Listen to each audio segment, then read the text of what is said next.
million from federal and state funding. It's a 3-year period, and it's a renewal agreement. It's to provide home care, meals, transportation, services. So technically, the overall grant that we get from the federal government for the past 3 years have decreased, actually, $46,000 this year. So overall, it's a larger pocket of money, but this year we received, the first increase was, the initial contracts were about 1.5.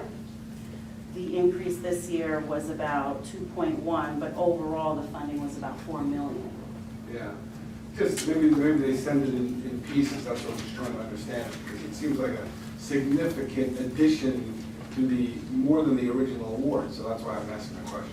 They do send it in pieces, so it was just more, they had the availability to fund, they sent it to us for aging, because there's increasing need Okay, in that good, so population. that's good news, and then so from an overall standpoint, it's a net increase over the total funding we received. Right.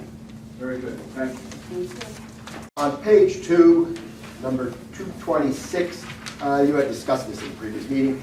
It looks like there's an increase of 200%, I guess, or approximately that. I guess I just need confirmation of that, and that this is more or less a normal feeding to whatever the total amount will be.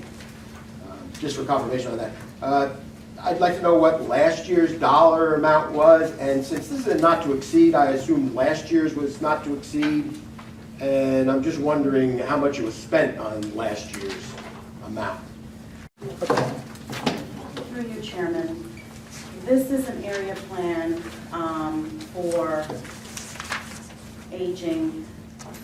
So it's a federal, state, and local impact. The background and funding comparison, last year totally the county received about 4.1 million. So it is a combination. Yes, it is a 200% increase. Yes, it is an increase, but we are going to be able to get funding coming from the federal, state, and local entities for this. Thank you very much, sir. I appreciate it.